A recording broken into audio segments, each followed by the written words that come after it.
nuevamente estén con nosotros. Gracias porque están acompañándonos en esta nueva emisión. El día de hoy tenemos a la doctora Raquel Sosa Elízaga, a quien le agradezco mucho que esté con nosotros en este momento.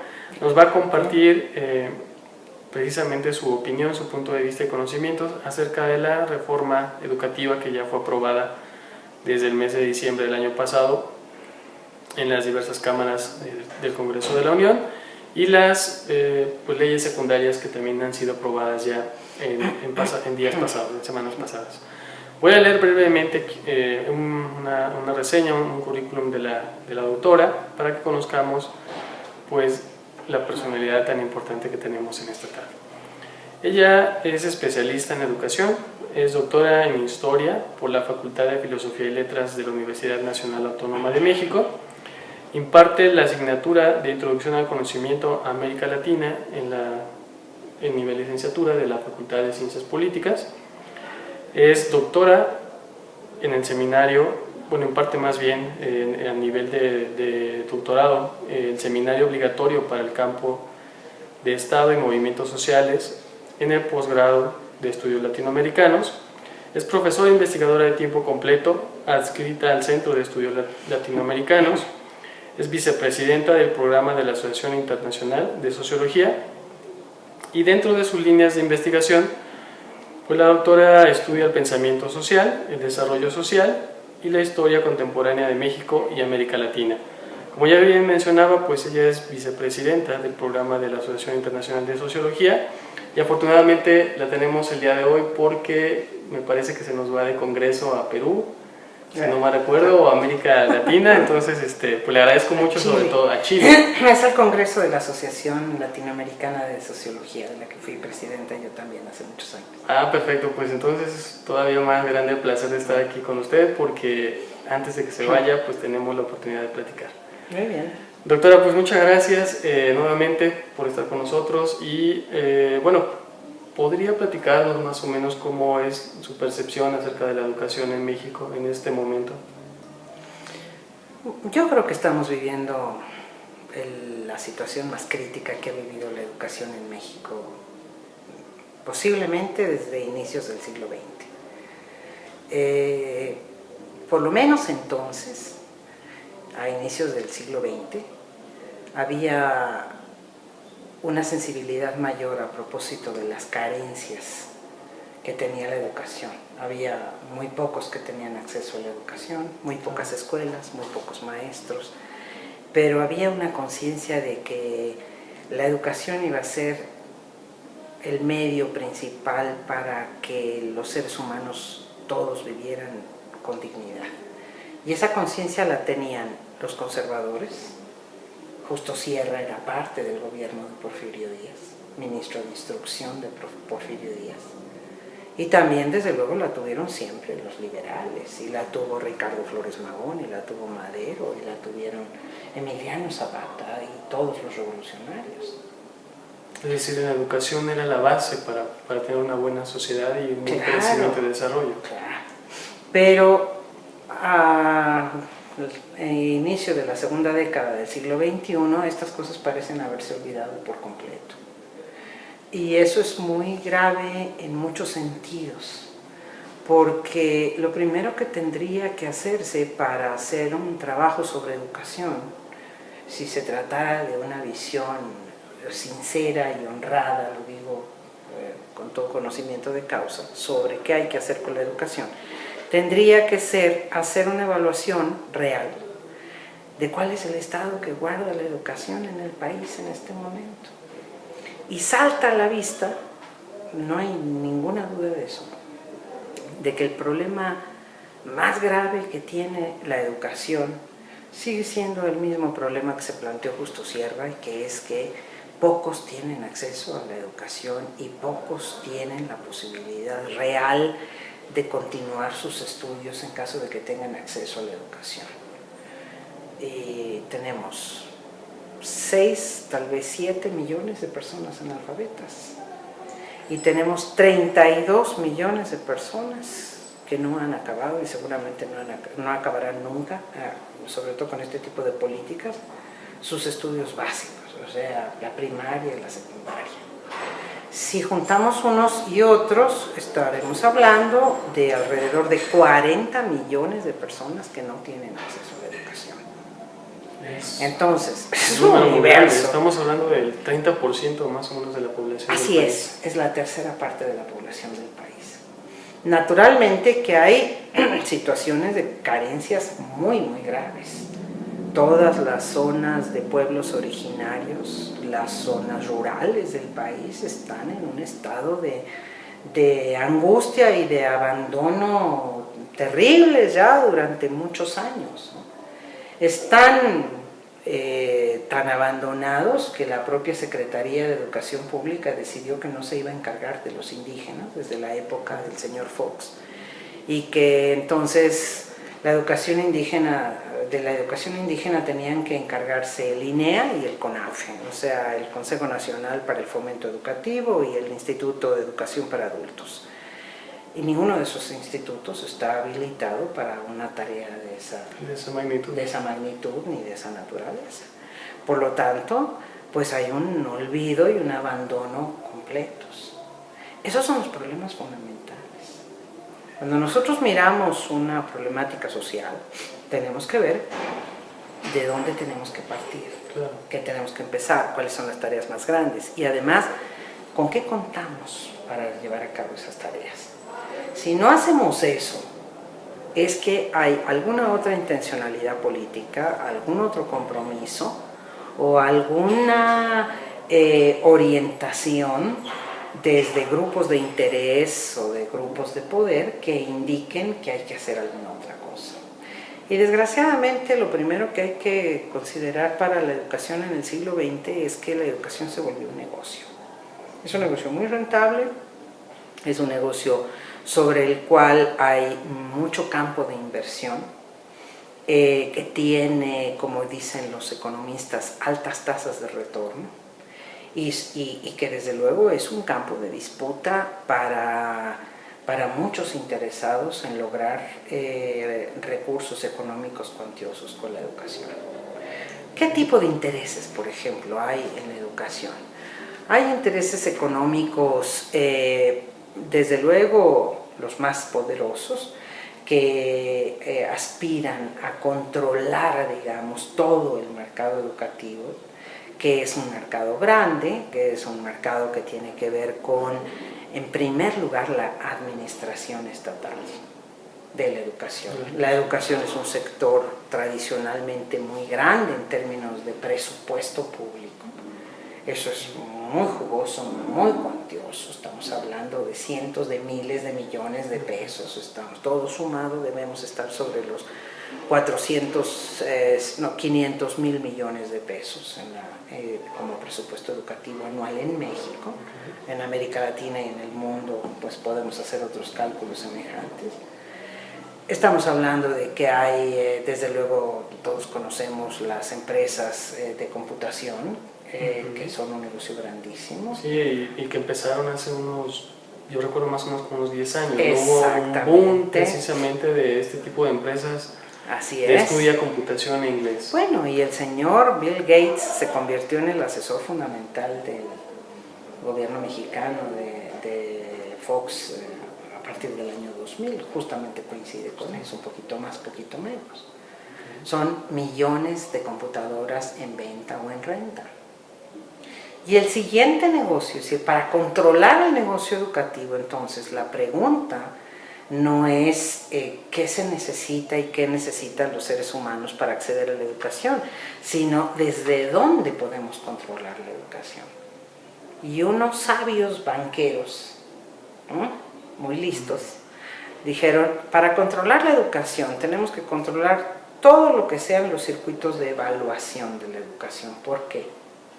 Porque los circuitos de evaluación son la piedra de toque de los planes y programas de estudio, de los libros de texto, de la gestión escolar, de la administración de las escuelas, de los maestros, de sus salarios, de los estudiantes, de las cuotas que paguen, de los servicios que paguen los padres y madres de familia. Todo gira alrededor de la evaluación, el negocio.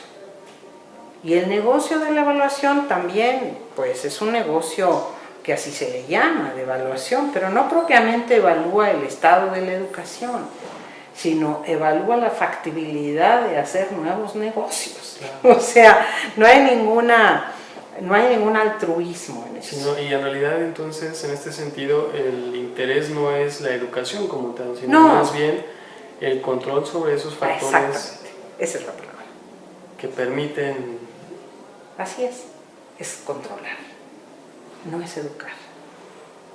No es promover el conocimiento, no es ver cómo se mejoran las condiciones y qué es lo que se quiere controlar, qué es lo que se quiere evaluar, entre comillas. Lo que se quiere evaluar y lo que se quiere controlar es algo muy delicado y muy sutil, pero muy importante. Es el comportamiento de los maestros y las maestras en el aula, frente a los padres y madres de familia. ¿Por qué? Porque es un sector muy influyente. Estamos hablando de la organización más grande de trabajadores de América Latina, 1.200.000 personas. Así es, contando el CENTE y la CENTE. Todos los maestros y maestras, pero sobre todas las cosas son personas que fueron educadas desde hace muchos años en una vieja tradición pedagógica, y uso el término de viejo no peyorativamente, sino al contrario, es decir, como lo más importante que hemos tenido. Es una de las más ricas tradiciones pedagógicas de América Latina y del mundo.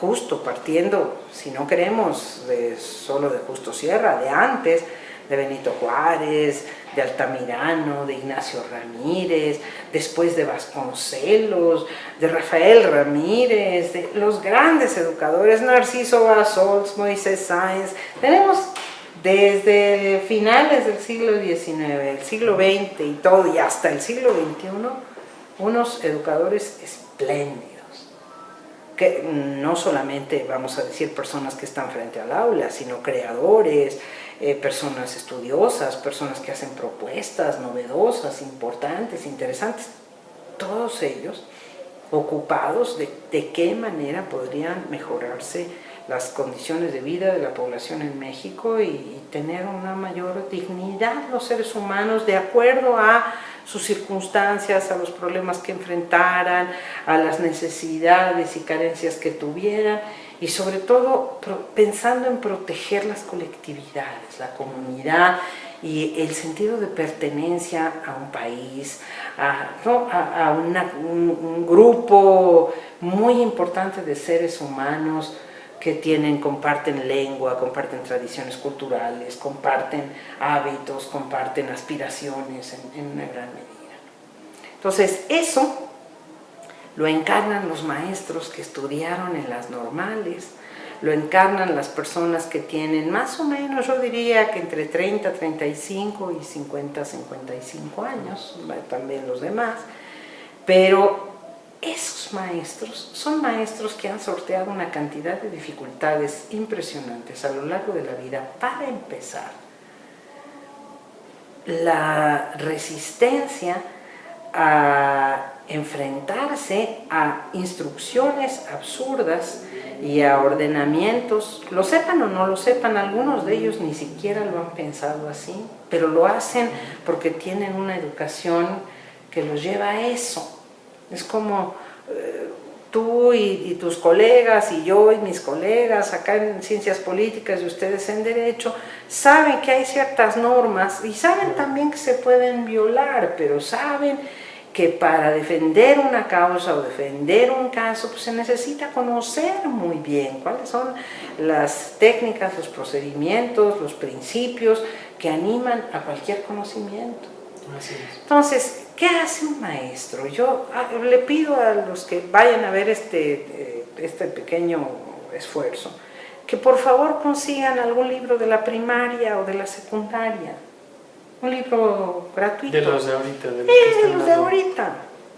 Abran el libro de matemáticas de tercero de secundaria y traten de hacer una raíz cuadrada de acuerdo con las instrucciones de ese libro.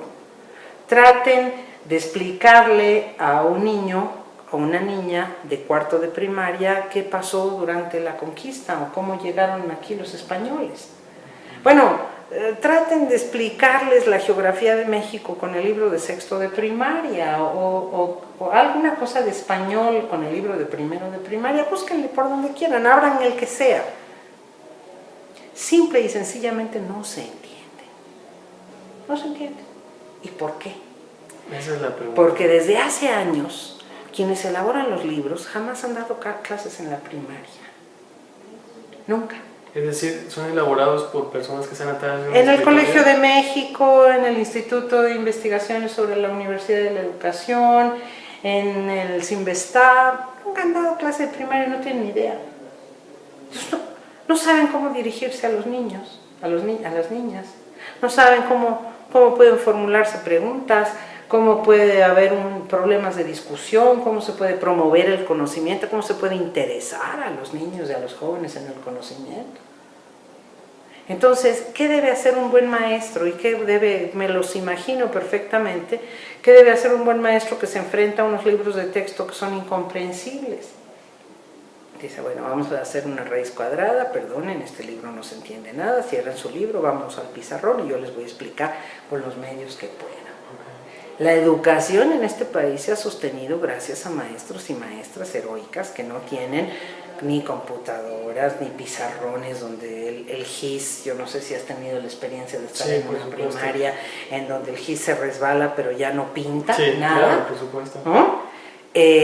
Esos son los maestros que nos han sostenido a todos nosotros a lo largo de generaciones.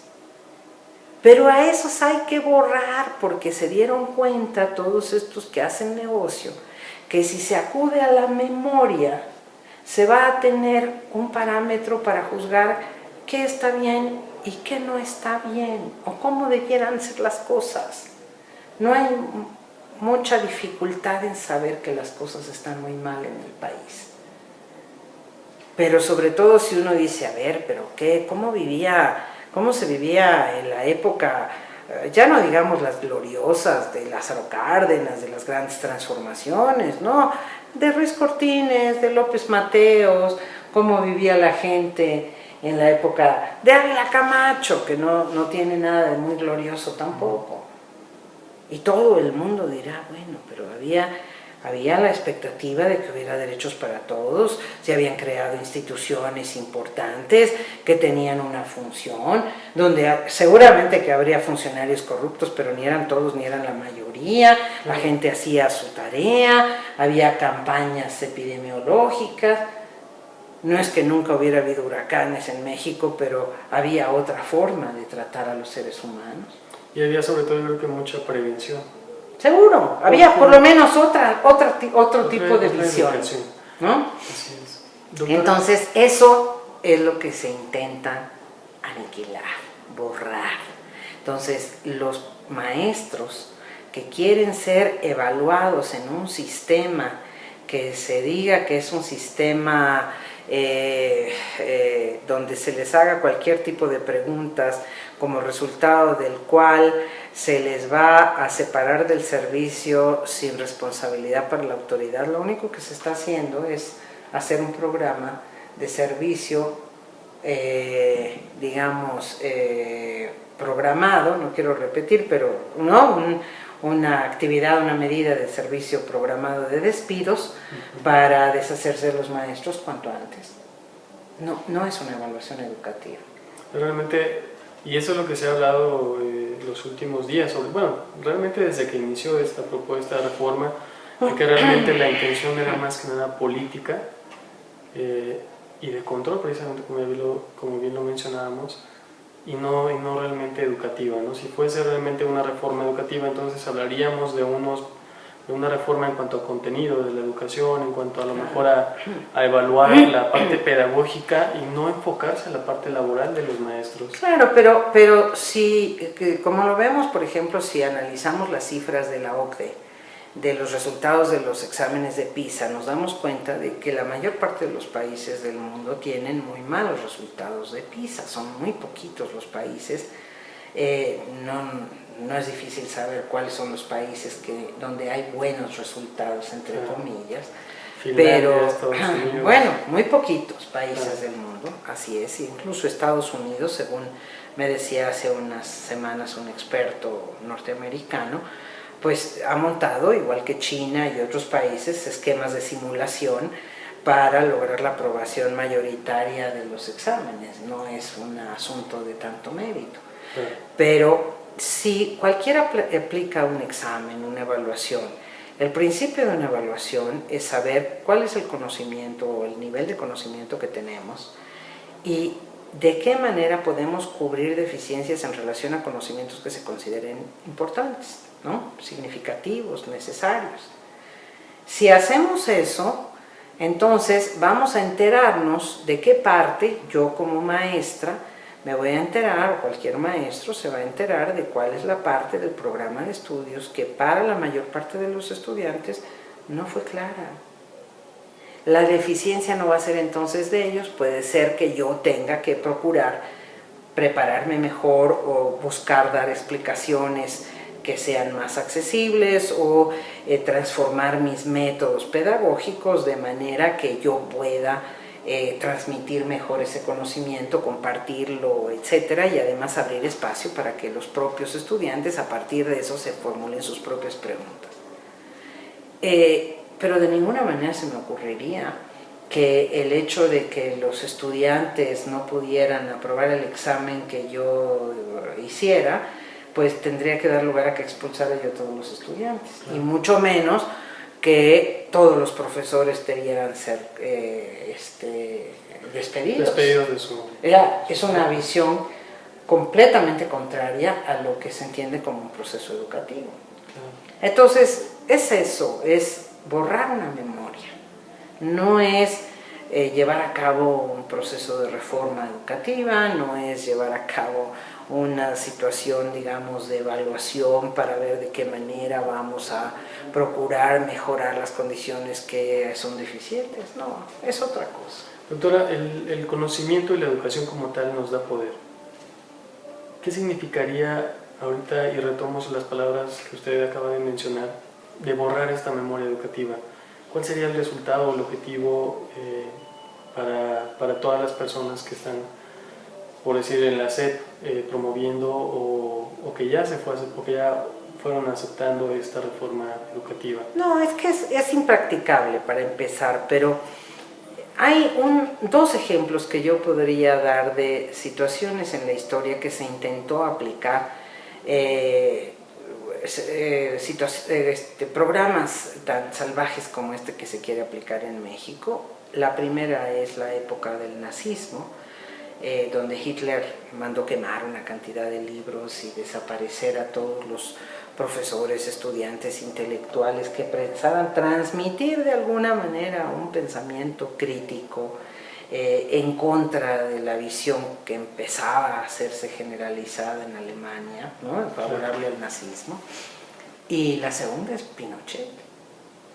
Pinochet, sí, mandó más de 400 circulares, estableció un comando de institutos militares para gobernar cada escuela, cada maestro en Chile y prohibir terminantemente que se hicieran comentarios críticos, adversos a la junta militar, al programa de estudios, reuniones extracurriculares con los padres o madres de familia y con los estudiantes, etcétera, etcétera. Bueno, 400 circulares, pues ya se imaginan todo lo que podrían controlar. Claro.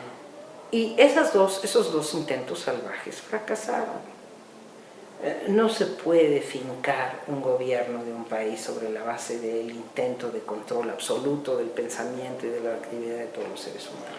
Estaríamos, con esos ejemplos que usted más o menos pone ahorita, hablando de que la ignorancia básicamente de un pueblo es un buen negocio para el Estado como tal. Es una magnífica conclusión, sí. Y es una tragedia para los ciudadanos y ciudadanas y los seres humanos. ¿Por qué? Porque el conocimiento, la memoria, la experiencia son vitales para saber qué es lo que uno necesita y hacia dónde es importante transformar la realidad que uno tiene. para seguir vivos, para ser felices, para todos los objetivos que podamos tener legal y legítimamente como seres humanos. Doctora, ¿qué ha pasado con programas como Enciclomedia, el periodo de Vicente Fox, ahora la prueba enlace? ¿Realmente han dado esa impresión de lo que realmente se quisiera y de lo que es la educación en México? No, por supuesto que no. Es decir, a mí me ha tocado visitar muchísimas escuelas a lo largo de muchos años y yo veo que esto es una farsa terrible. O sea, vamos a decir porque cuando entró la Enciclomedia eran programas miles de millones de pesos, miles de millones de pesos para comprar computadoras que en el mejor de los casos, si llegaban a la escuela y llegaran a una escuela donde no haya cometida de luz y que están las computadoras hasta el día de hoy resguardadas por plásticos como si fueran licuadoras o lavadoras de lo que sea, ¿no? Entonces, telesecundarias que hace muchos años ya no tienen televisión, no han visto cómo es eso. Entonces, hay una farsa y una simulación muy grande, pero hay una voluntad de negocio brutal. No tiene utilidad, no es... A mí alguna vez me regalaron el programa de Enciclomedia y no tenían los medios para hacerlo general en ninguna parte. Pero alguien que no conoce la educación, como puede ser un banco o puede ser un empresario, puede pensar que basta con apretar un botón, porque ese es un pensamiento simple, idiota diría, pero y que ya nomás aprieta el botón alguien y ya con eso se produce conocimiento. Es como si un campesino pensara que para cultivar la tierra se necesita tener un tractor, lo pone uno en medio de la tierra y ya se cultiva maíz o lo que se necesite. Y ahí es donde vemos el fracaso incluso de muchos programas. Ahorita tocando usted el tema del campo, precisamente esto de darle a los agricultores pues tractores y toda esta parte de pues de incluso fertilizantes, como esperando que eso provoque pues una mejoría en el campo. Y pasaría haciendo una analogía con la educación, ¿no? Como si realmente el regalar computadoras, el regalar iPads, que incluso se hizo aquí en el gobierno del Distrito Federal a los estudiantes, eso significaría que hay una mejora, ¿no? Cuando a lo mejor los mismos estudiantes, hablando de sectores rurales, pues difícilmente tienen internet en su casa, difícilmente tienen a veces electricidad, y hay sectores donde incluso pues ni siquiera pueden llegar servicios básicos, ¿no? Voces de parte de las autoridades, doctora, mencionan que casi se ha cubierto en su totalidad pues esta falta de educación en el país. ¿Realmente podría ser una falacia esa aseveración? Por supuesto, porque lo que ha pasado es que se ha promovido la simulación. Entonces, yo he estado recientemente en contacto con una situación justamente de una persona que intenta terminar sus estudios de secundaria. Entonces, ¿qué pasa con esa persona? Es un hecho seguramente muy generalizado. Le entregan en oportunidades una cartilla de instrucciones como si fueran las instrucciones de un electrodoméstico. Entonces le dicen que tiene que presentarse a preparar un examen. Un examen. Se va a presentar al examen y esta persona sabe que no puede aprobar el examen porque esa cartilla de instrucciones no le sirve para aprender y por tanto va a reprobar el examen. Entonces, antes de que eso ocurra, ya le indican que una vez que reprueba el examen tiene que presentarse en su localidad con el profesor de línea, que con una módica suma le va a preparar el examen. Y un mes después ya va a haber sustituido todo lo completado, ¿cómo le podemos decir? Los conocimientos de tercero de secundaria y ya puede aprobar el examen. Pregunta, ¿qué se puede estudiar en un mes de tercero de secundaria? De todo un año. Bueno, no se puede. Lo único que se puede es tener las preguntas, los reactivos, y una vez que uno los tiene, ya sabe cómo tiene que contestar. Me van a preguntar tal cosa, pues yo contesto tal cosa. Perfecto. Entonces ya paso el examen, ya me costó una cantidad y además pues ya tengo mi certificado. Es un esquema de simulación.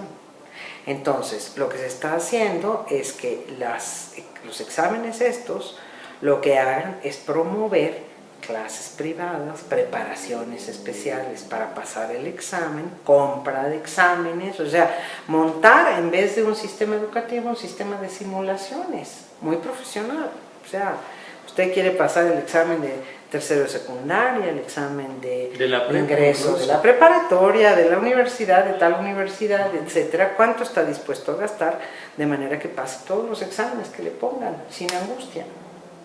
Sí, así es. Incluso podemos ver exámenes donde con una sola prueba se puede pasar la preparatoria. ¿Qué implicaría, o más bien, cuáles son los costos que genera esto para la población? Pues es muy grave, porque evidentemente esto desacredita lo que significa un proceso de conocimiento, pero sobre todo deja a la gente completamente desarmada para enfrentar cosas básicas de la vida, que necesita enfrentar para vivir y para sobrevivir. Y no vamos a pensar que de aquí a muchos años, y quién sabe si para cuando eso pudiera ocurrir estaríamos en esas condiciones, pero estamos en una situación en donde no más del 30% de la población de México, y concentrada en unas cuantas ciudades, tiene acceso a internet, tiene acceso a los medios de una computadora. En los pueblos no hay libros, no hay bibliotecas, no hay periódicos, no hay nada de esto. Y no estoy hablando de lugares muy, muy, muy remotos. Movámonos por Hidalgo, por Michoacán, por Guerrero, por Morelos, por el Estado de México. Son lugares extremadamente pobres y que nosotros no podemos fincar nuestra idea de progreso sobre la base que la gente aprenda a dar un clic en una computadora o que se memoricen los resultados de un examen. Eso no ayuda para la vida. No, porque realmente estamos ante solamente pasar una prueba, obtener una calificación y pues ya, eso sería todo, ¿no? Realmente sí, todo el verdadero conocimiento pues se pierde, se está perdiendo. Realmente es importante la evaluación, doctora, dentro de la educación, es decir, el presentar una prueba como tal. Incluso hace un tiempo se hablaba de que México es el país donde más pruebas o más exámenes se aplica en la educación. ¿Esto es benéfico para la educación como tal? Bueno, como dicen los maestros y maestras que están protestando ahora en las calles, a los primeros que había que hacerles exámenes a los propios gobernantes. ¿Qué han hecho con tantos millones de pesos o de dólares, como los quieran contabilizar, en tantos años, sin que podamos tener un sistema educativo razonable? Ya tenemos casos como el de Bester Gordillo, una señora que evidentemente no tiene nunca tuvo ninguna calificación ni podía ser evaluada positivamente en términos educativos. Ni cualitativa ni cuantitativa. Ninguna. Pero a esa señora le consideraron una persona útil para llevar a cabo un procedimiento de control sobre los maestros. Y yo sostengo, a lo mejor me equivoco, que ni siquiera se robó el dinero que después descubrieron que tenía, sino se lo fueron dando los sucesivos gobiernos, desde Salinas hasta Calderón. Pues todos tenían la posibilidad de que mediante un intercambio económico con la señora se controlaran los maestros, y después descubrieron, ya desde hace muchos años, antes de la época de Fox y por ahí, que tenían utilidad los maestros, estos controlados por la señora, para modificar resultados y procedimientos electorales. Nadie se dio cuenta en su momento, supuestamente, de que cuando surgió el partido que se llama PANAL, y del que ahora acaban de expulsar a la hija de la señora. Sí, que dicen que ella renunció. Como quiera. Una de las cosas principales fue que este partido permitió que procediera una reforma en el código electoral, de tal manera que no podía ser miembro de una directiva de mesa de votación una persona que no tuviera un título profesional. ¿Quiénes son las personas que tienen título profesional en todo el país? Los maestros. Claro. ¿Quién más? Entonces, de esa manera se le entregó el control del proceso electoral, de todos los procesos electorales, a los maestros comandados por la señora Gordillo. Que ella se gastara sus 3.000 millones de pesos que discutieron, o no sé cuánto que le encontraron en bolsas de Neiman Marcus y en camionetas Homer, es otro asunto, es de muy mal gusto, es muy desagradable, que nunca se hubiera educado, que nunca hubiera hecho nada de provecho por los maestros, podía haber hecho un gran centro de formación de maestros, no, nunca hizo nada de eso porque no era una persona que estuviera para eso, estaba para controlar procesos electorales, para repartir cargos, para todo eso fue extremadamente útil, pero es un costo inmenso para el país. Entonces que no vengan a decir ahora que quieren recuperar la autoridad del Estado, cuando la autoridad del Estado nunca les importó demasiado, y por eso la rinden fácilmente ante cualquiera, y además no solo no les importó, sino que se la dieron entera a una señora cuyos fines y medios no tenían nada que ver con la educación. Exactamente, ellos mismos le conceden ese poder al sindicato y ahora quieren recuperarlo. El problema también de las manifestaciones de los maestros, de toda esta movilización, doctora Raquel, estaría implícito el tema del sindicato como tal, del poder que tiene el sindicato sobre todos los maestros. Es que, ¿de qué estamos hablando? Esto es un tema muy interesante. Durante muchos años se dijo o se pensó que los sindicatos simplemente tendrían que tener reivindicaciones salariales o de prestaciones laborales. Y la verdad es que sindicatos como los de los maestros, su tarea principal no tiene que ser solo defender sus condiciones laborales, sino también van a estar obligadamente involucrados, aunque no en términos, digamos, de la fuerza del sindicato, sino de los conocimientos de su materia de trabajo, en cómo mejorar su materia de trabajo. Y tan es así que los libros de las secundarias y los libros de las primarias también se someten a concurso para ver qué maestros y maestras pueden hacer libros para entregar a los estudiantes. Claro, la trampa es que una vez que llega la editorial Santillana, el libro ganador del concurso, adivinen cuál es, el de Enrique Krause, ¿no? Que vende más libros que nadie y edita los libros, y los de los pobres maestros. ¿Y quién es el que ha creado una historia de México, no? Digo, tiene una serie ahí. Sí, claro, su diversión principal es acabar con la memoria, los héroes y heroínas de la independencia, de la reforma, de la revolución, desconcertar, pero otra vez vamos al libro de cuarto de primaria. El libro de cuarto de primaria dice, bueno, acá en determinado momento llegaron los españoles de América, no se sabe qué se les perdió aquí, ni por qué, ni qué andaban buscando, simplemente llegaron. Y se encontraron con que los aztecas eran muy malos gobernantes, y por eso los derrocaron. A ellos les tocó nomás ver cómo los derrocaban, pero pues dijeron, qué pena, nosotros ya que estamos aquí nos vamos quedando. Y luego lo otro que les tocó ver fue que había una serie de epidemias y que entonces se fueron muriendo esos que eran malos gobernantes y otros se fueron muriendo. Eso en 2 párrafos, 2 páginas, una de un lado, otra del otro. Eso es todo el conocimiento de qué pasó con la conquista. O sea, eso no es conocimiento, es la opinión de unas personas, claro, por lo demás muy poco ilustradas y muy facciosas para decir una cosa de esas.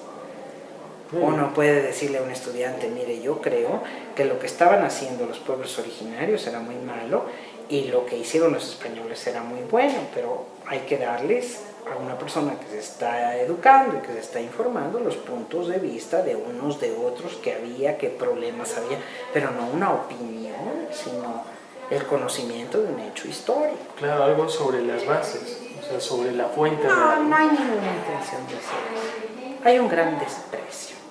Y por eso digo, así como unos hicieron negocio con las computadoras, se hace negocio con las evaluaciones. O sea, hay unas, son como 7.000 millones de pesos que se gastaron en el gobierno entre Fox y Calderón con las evaluaciones, entregadas a una cosa que se llama la consultora McKinsey, una consultora canadiense, que es la que hace los reactivos para la OCDE y para todo el mundo. Incluso podemos ver en las mismas librerías exámenes ya de grado, de primaria, de primero, de segundo, es más del primero, segundo, tercer bimestre. A mí me ha tocado ver que los maestros van y compran nada más el examen y ese es el que le aplican a sus Ya alumnos. no hay planes y programas de estudio, eso no importa, en fin. Pero es tal como tú dijiste, una operación de control. Una operación de control, no es una operación de conocimiento. Doctora, en su experiencia, ¿qué le falta a la educación? ¿Qué se puede hacer en la educación para realmente mejorarla y entregar ese conocimiento a todas las personas y realmente quitar este velo de ignorancia? Yo creo que dos cosas muy sencillas. La primera es que reconocer que el conocimiento tiene que estar ligado a una estrategia de supervivencia. Un conocimiento que no tiene nada que ver con la realidad, con los problemas que se plantean los seres humanos, con las necesidades de resolver esos problemas, no tiene ni legitimidad ni algo más que una vida efímera. O sea, tiene que haber un conocimiento que sirva, digamos, que esté orientado para resolver los problemas. ¿Quién sabe resolver los problemas?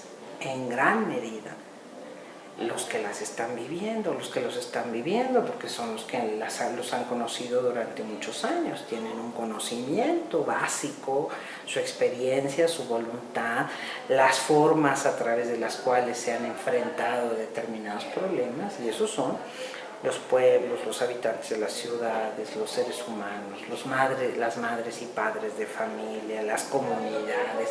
Hay un conocimiento social vastísimo y en un país como México más, y memoria también de otras experiencias del pasado, de cómo se han resuelto otros problemas. Y habrá otra serie de conocimientos que son conocimientos pues a los que hay que acudir, que se han desarrollado en distintos lugares del mundo. Si yo quiero saber cómo puedo enfrentar el problema de los huracanes, de las tormentas, de la falta de agua, pues naturalmente que tengo que tener conocimientos de quienes desde la física, la química, la biología, otras materias del conocimiento, la ingeniería, etcétera, pues tienen algo que decir sobre eso. ¿Para qué? Para ir normando mi criterio y el criterio de la colectividad en la que vivo para ver de qué mejor manera se puede resolver este problema. Y para eso hacen falta muchos conocimientos, sí, hasta conocimientos, desde luego, de otra naturaleza, culturales, de la música, de la comida, de muchas cosas. Un conocimiento que tenga que ver con la vida. La verdadera y que desde luego las escuelas no sean unos centros cerrados, aislados, ni donde la gente simplemente acuda allí siendo considerada ignorante y tonta e incapaz de hacerse preguntas, sino que se asuma la creatividad y la inteligencia de las personas que van a tener un programa de estudios. Precisamente le iba a comentar eso, tendríamos que buscar entonces ahora afuera un poco la educación y no tanto centrarnos o quedarnos con lo que se da en las aulas. Pues las escuelas son un lugar privilegiado de socialización, de intercambio de experiencias, de conocimientos, son lugares protectores dentro de la comunidad, todas las comunidades, son lugares de gran importancia, digamos, para enfrentar problemas de la comunidad. Entonces, yo no desaparecería de ninguna manera las escuelas, pero haría de las escuelas, pensaría en las escuelas como grandes hechos colectivos, de la vida colectiva, que están integrados a la vida colectiva, que es como se fundaron todos los grandes proyectos pedagógicos en México, siempre. Las primeras misiones culturales que organizó Vasconcelos tenían ese sentido de poner el conocimiento, y bueno, su medio fue publicar a los autores griegos y distribuir las colecciones de libros de filosofía y teatro griego, etcétera, en las comunidades para entrar en contacto, y otros hicieron otras misiones culturales y las brigadas culturales de Lázaro Cárdenas, y buscar aprender de las comunidades cómo se vive, qué características tiene la vida, los problemas que se están planteando, y a partir de esos problemas, de esas formas de vida, entonces pensar qué es lo que necesitamos conocer, tratar de tener acceso a ese conocimiento y construirlo de otra manera. De otra manera. De otra forma, sí, buscar el conocimiento también a la par de las aulas, pues afuera de ellas mismas, ¿no? Acercarnos a los libros, acercarnos a personas que saben, como en este caso usted, que nos puede orientar mucho. Y creo que pues de ahí solamente podemos obtener un buen conocimiento, una buena sabiduría y sobre todo pues crecer como sociedad.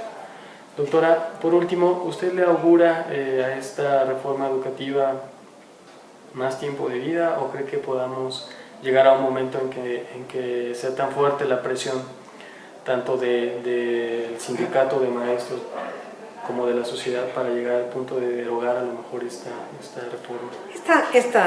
Esta contrarreforma, como otras que se han hecho semejantes, terminará fracasando. No me cabe ninguna duda, por muchas vías. Y una de las vías más dramáticas en las que va a fracasar, y esa es mi preocupación, es en comunidades que no tienen muchas condiciones, digamos, ahora posiblemente van a empezar a procurárselas, pero muchas condiciones ahora de participar de movimientos de resistencia, de protesta, incluso de comprenderlos bien, porque están sometidas a Televisa y a Televisión Azteca, ¿no? Claro, que tienen todos la visión medios ya muy orientada una de línea. que, sí, es decir, el único problema de la educación de México, problema fundamental, es que haya maestros protestando en las calles. Entonces, me preocupa eso, pero eso no se va a poder aplicar. No se va a poder aplicar. Un esquema de control total de una población, donde además no se da nada a cambio. O sea, no se da absolutamente nada.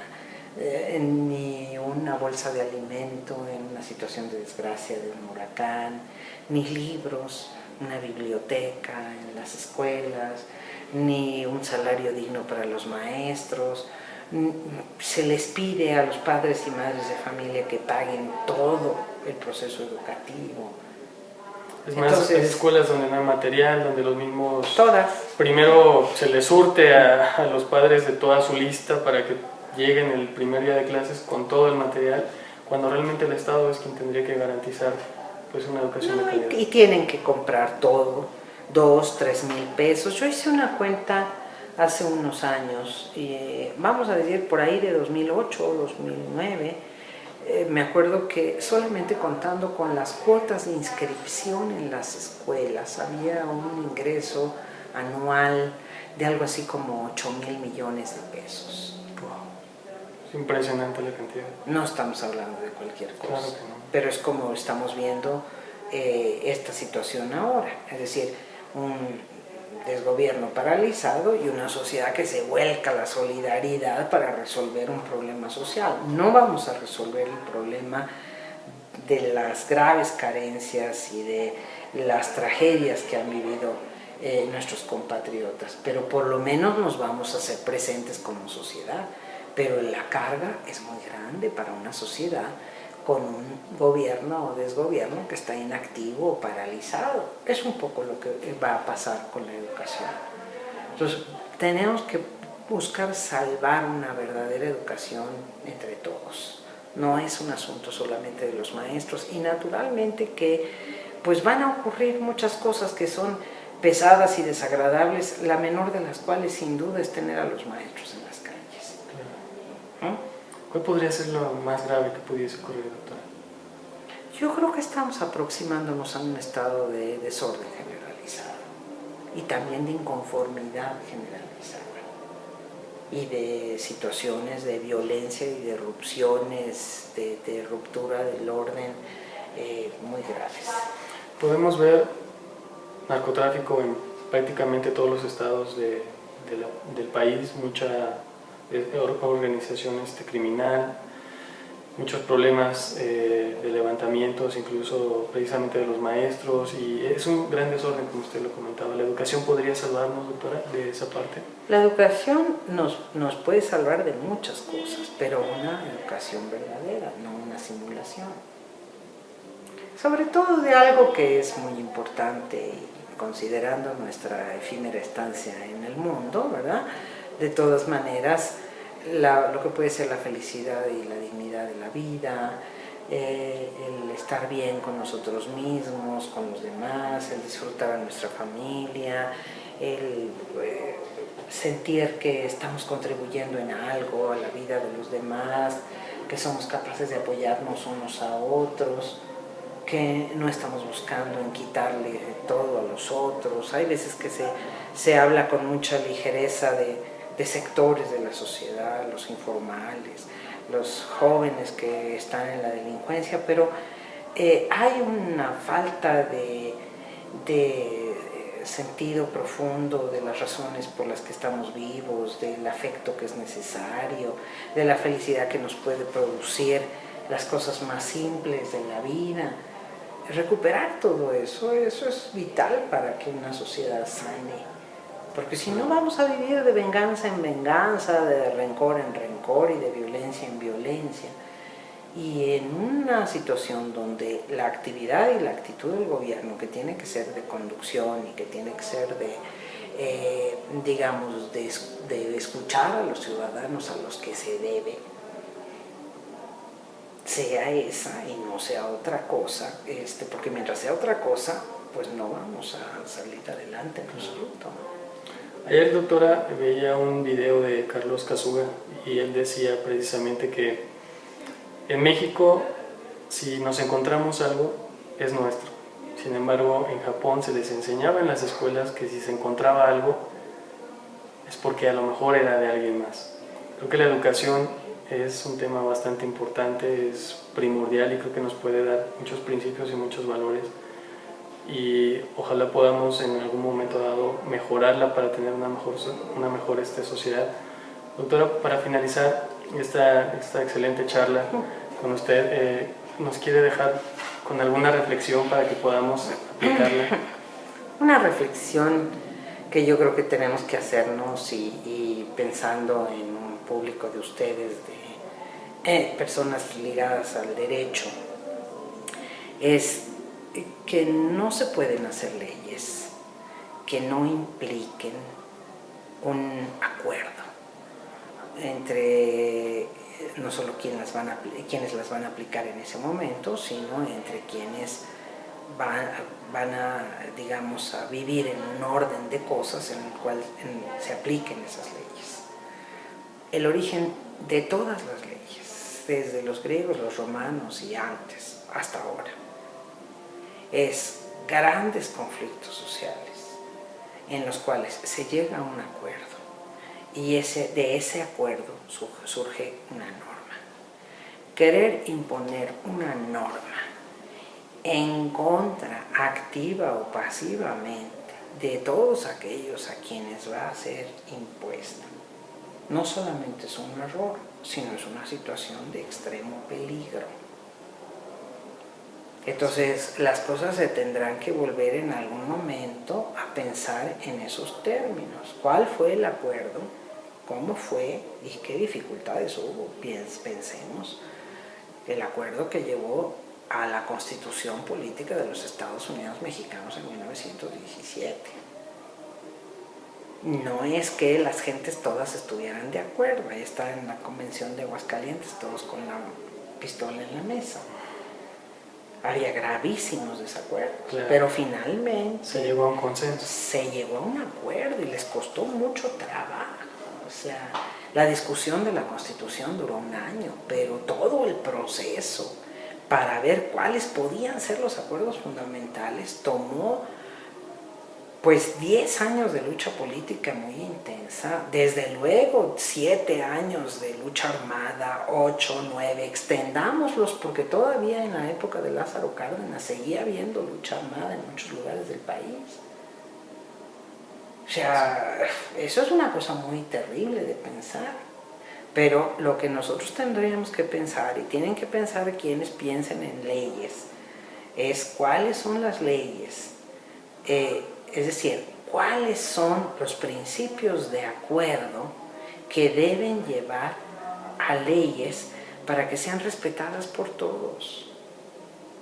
No solamente por los que en un momento determinado sienten que ya se agandallaron, perdón que use el término científico, ¿verdad? Y que ya sobre la base de que ya ellos están allí mandando, mañana no les importa que pase. Sí, exactamente. Entonces, eso es un principio muy importante. Y el segundo principio que a mí me parece que es vital pensarlo en términos de derecho es que el Estado no puede renunciar a sus responsabilidades. No se puede hacer lo que hace el Instituto de Evaluación Educativa el día de hoy, que se hace con el instituto, que es que el Estado renuncie a su facultad de dirigir, por ejemplo, la educación en México. Hay que leer esa ley y yo apelo a que los abogados, alguno lo haga, porque no me parece que sea razonable que nadie lo haga, para saber en qué medida está renunciando el Estado a sus facultades cuando un instituto autónomo, descentralizado, supuestamente, por lo demás constituido por personas que tampoco jamás han dado cursos en la primaria, ni saben con qué se coma eso, pueda tener la facultad de autorizarle a la Secretaría sus planes y programas de estudio, autorizar todas las formas de evaluación de sus programas, de la gestión escolar, etc. Es decir, están convirtiendo a un instituto descentralizado en el sustituto y además en la autoridad por encima de la Secretaría de Educación Pública. ¿Por qué hacen eso? Yo nuevamente, porque se trata de un negocio y de un acuerdo con el Banco Mundial, con la OCDE, de manera que pues el instituto descentralizado, con esas personas que representan esa postura, pues sea el que dirige todo el negocio de la educación en México. Pero esto es una gran violación a cualquier norma constitucional, ya no solo la del 17 en México. Claro. Y desde luego lo otro, de decir, hacer una ley para desconocer los derechos laborales de personas que tienen trabajando, como decía la Ley Federal del Trabajo, más de 28 días. 1 año, 2 años, 3, 10, 20, 30, o sea, suprimir los derechos laborales de un plumazo. Algo que se propugnó y se luchó por muchos años, claro. ¿no? De repente quitarlo, borrarlo como tal. Entonces yo lo que creo es que no es un problema de decir, bueno, o el artículo 27 constitucional para seguir con las otras reformas que con la reforma energética. Por eso. También, y aquí apelo a lo que usted decía, o rescato lo que usted decía más bien, los bancos nuevamente inmersos en un tema. Pero digo, si un banco no puede saber nada de educación, pero lo demás han administrado bastante mal la economía en México y en el mundo. Sí. Yo francamente creo que no son muy de fiar, de por sí. Pero la verdad es que quedarse con los recursos de todos, también de un plumazo, pues no se puede. Pero yo diría que una tarea muy importante de los licenciados en Derecho, de los abogados, de los doctores de Derecho, es saber cuál es el origen de estas leyes y de qué manera y qué es lo que intentan resolver y de qué manera podrán en el futuro recomponerse las cosas para promover primero un acuerdo y después una legislación razonable para que todo el mundo cumpla con determinadas obligaciones, pero primero hay responsabilidades y segundo hay garantías, tiene que haber derechos y obligaciones en todas las leyes. Entonces, como beneficio para todos. Bueno, esas son las preguntas que yo les dejaría más bien a ustedes para que allá desde el antiguo Colegio de Jurisprudencia de la antigua Escuela de Jurisprudencia va para allá todo esto y para acá también a la Facultad de Derecho. Ojalá se escuche. Por supuesto, claro que sí, vamos a escucharlo, vamos a hacer eco todo esto, doctora, le agradezco mucho y para todos, pues ahí están las reflexiones de la doctora. Pues, doctora Raquel Sosa, muchísimas gracias. Realmente podríamos pasarnos aquí toda la tarde hablando de estos excelentes temas. Vamos a comer. Pero sí, ya es hora de ir a comer y aparte la doctora, pues como ya se nos va de congreso, pues tiene ahí bastantes pendientes.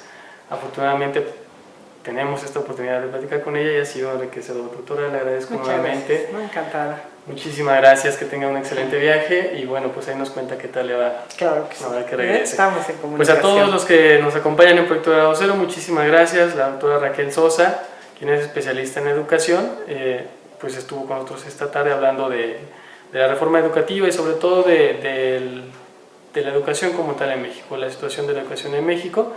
Pues les agradecemos muchísimo. Mi nombre es Miguel Ángel Izquierdo, la doctora Raquel Sosa. Hasta pronto.